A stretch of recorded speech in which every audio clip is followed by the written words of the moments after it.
অফিসে বসেও কাজে মন দিতে পারছে না আজ অরুণ। নিজে দেখে শুনে এত বড় ভুল করে বসলো। তৃপ্তিকে তো ও ভালোবেসেই বিয়ে করেছিল, কিন্তু মেয়েটা এত স্বার্থপর। বিয়ের পর থেকেই অরুণের মায়ের সাথে বনিবনা হয়নি তৃপ্তির। মায়ের কোনোদিন মেয়েটাকে পছন্দই ছিল না। ও চাকরি করা আর জেদি স্বভাবের বলে। আর তৃপ্তিও ওর মাকে একদম সহ্য করতে পারতো না। মায়ের সব ব্যাপারে নিজের মত দেওয়াটা চিরকালের অভ্যাস। এই নিয়েই ঝামেলা লাগতো তৃপ্তির সাথে।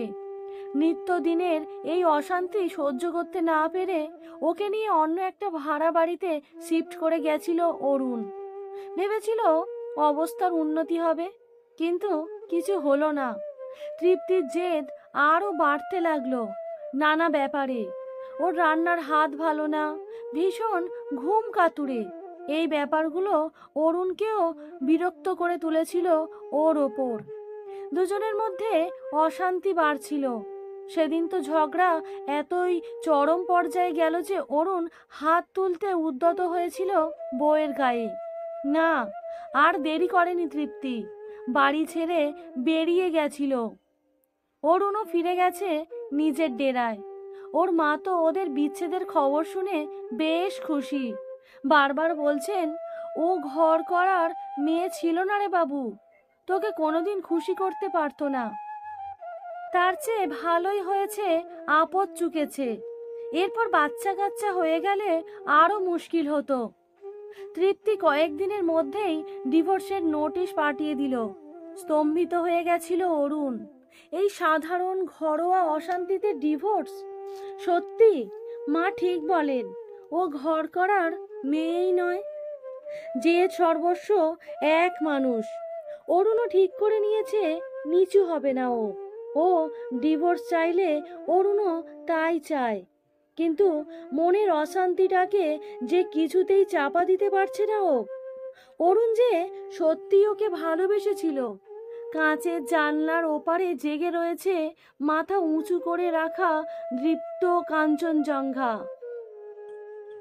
ছোটবেলা থেকেই এই কাঞ্চনজঙ্ঘা ভীষণ টানে তৃপ্তিকে। ওর বারবার মনে হতো ও নিজেও হবে এই পাহাড়ের মতো। তৃপ্তির মনটা ভালো নেই, তাই ওর বাবা মা ওর মন ঠিক করতে পাহাড়ে বেড়াতে নিয়ে এসেছে ওকে। আসলে ওর ডিভোর্স ফাইনাল হয়ে গেছে। ভালোবেসেই ও বিয়ে করেছিল অরুণকে। অরুণ মধ্যবিত্ত পরিবারের ছেলে। তৃপ্তির বাবা নামকরা হার্ট স্পেশালিস্ট এই শহরের, মা অধ্যাপিকা।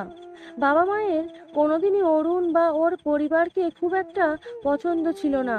ব্যক্তি স্বাধীনতায় বিশ্বাসী দম্পতি। মেয়েকে বাধা দেননি সেদিন ঠিকই, কিন্তু ভালো মনেও মানেননি বিয়েটা। তাই তৃপ্তি চলে আসার পর দুজনেই বলেছিলেন এ বিয়েটা শেষ হয়ে যাওয়াই ভালো। এই অসম সম্পর্কে কোনোদিন তুমি মানিয়ে নিতে পারবে না। ওদের মানসিকতাই অন্যরকম। তাই আইনের পথ ধরে হাঁটা হয়ে যাওয়াই ভালো। নতুন করে শুরু করো জীবনটা। কিছুটা ওদের প্রভাবে আর কিছুটা অরুণের প্রতি রাগ থেকেই হঠকারীর মতো ডিভোর্স পেপারও পাঠিয়ে দিয়েছে অরুণের কাছে। কিন্তু অরুণ, সে সবটা মেনে নিল। অরুণ তো জানে তৃপ্তির কেমন মাথা গরম। সব জেনেও একবার বোঝাতে এলো না ওকে। তার মানে অরুণও আলাদা হতেই চাইছিল। হ্যাঁ, বুঝে গেছে তৃপ্তি, অরুণ আসলে কোনোদিন ভালোই বাসেনি। সবটা ছিল ওর মিথ্যা মন ভুলানো অভিনয়। পাহাড়ের দিকে আর একবার বড় বড় চোখ মেলে তাকালো তৃপ্তি। হানিমুনে এসে এই কাঞ্চনজঙ্ঘাকে সাক্ষী রেখেই একদিন অরুণ বলেছিল সারা জীবন তৃপ্তির হাত শক্ত করে ধরে রাখবে ও, সে যতই ঝড় আসুক না কেন। এত বড় মিথ্যাটা কেন বলেছিল ও সেদিন? বিছানায় শুয়ে ছটফট করছে অরুণ। আগামী পরশু ওদের ডিভোর্সটা ফাইনাল হয়ে যাওয়ার দিন। অরুণ লক্ষ্য করছে মা ওকে মৌখিক সমবেদনা জানালেও আসলে মনে মনে তিনি বেশ সুখী। বাবার মধ্যেও তেমন কোনো বিকার নেই। শুধু শেষ হয়ে যাচ্ছে অরুণের সংসারটা, যেটা ও আর ওর ভালোবাসার মানুষ মিলে নিজে হাতে সাজিয়েছিল। এর মাঝে একবারও কথা হয়নি তৃপ্তির সাথে। ওকে ফোন করতে ইচ্ছা হলেও করেনি অরুণ। কেন করবে? ও তো বিচ্ছেদই চায়। না চাইলে সেও কি একটা ফোন করতো না?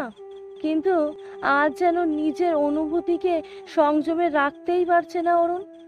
ইচ্ছা করছে ফোন করে ওকে জিজ্ঞাসা করতে, সরাসরি কেন এভাবে সব ভেঙে দিল তৃপ্তি। নম্বরটা ডায়াল করেই ফেলল অরুণ। ও প্রান্ত বলছে নম্বর ব্যস্ত। মুহূর্তের মাঝেই ফের ডায়াল করলো, আবারও বলছে ব্যস্ত। কার সাথে কথা বলছে ও এত রাতে? নতুন কেউ এলো কি তবে ওর জীবনে? হঠাৎ ফোন বাজার শব্দে অল্প কেঁপে উঠল অরুণ। তৃপ্তি ফোন করেছে। ফোন বিজি ছিল কেন? কার সাথে কথা বলছিলে এত রাতে? ডিভোর্সের কথা ভুলে গিয়ে সেই পুরনো অধিকার বোধে ফেটে পড়ল অরুণ। তোমাকেই চেষ্টা করছিলাম, তোমার নম্বরও তো ব্যস্ত ছিল। একটু দুর্বল স্বর তৃপ্তির। আমায়? কিন্তু কেন? কেন ফোন করছিলে আমায়? ভিজে হয়ে এলো অরুণের গলা। উত্তর এলো না কিছু। বদলে এলো একটা ফুঁপিয়ে কান্নার শব্দ। বুকের মাঝে বৃষ্টি ঝরছে অরুণের। কোনো রকমে নিজের আবেগ সামলে বলল, কাল তৈরি থেকো, তোমায় নিতে যাব। ফিরে যাব আমরা নিজেদের পুরনো পৃথিবীতে। কেন আবার নিয়ে যাবে আমায়? তুমি তো আমাকে ছেড়েই ভালো আছো। ঝগড়া অশান্তি নেই। হ্যাঁ, আবার ঝগড়া অশান্তি করব, হয়তো মারপিটও করব, কিন্তু তোমায় ছেড়ে যে থাকতে পারবো না। আমাদের রোজকার রংচটা একঘেয়ে সংসারেই যে বেঁচে থাকে আমাদের একান্ত নিজেদের রঙিন অবুঝ রূপকথার গল্পগুলো। হয়েছে হয়েছে, আর সিনেমার ডায়লগ দিতে হবে না। অনেক দিন পর আবার আগের মতো করে হাসছে তৃপ্তি। দুজনের বুকেই কুলকুল করছে আনন্দের ঢেউ। অনেকগুলো দিনের পরে আবার ঘরে ফেরার আনন্দ। হাজার প্রতিকূলতার ভিড়েও নিজেদের ভালোবাসাকে জিতিয়ে দেবার আনন্দ।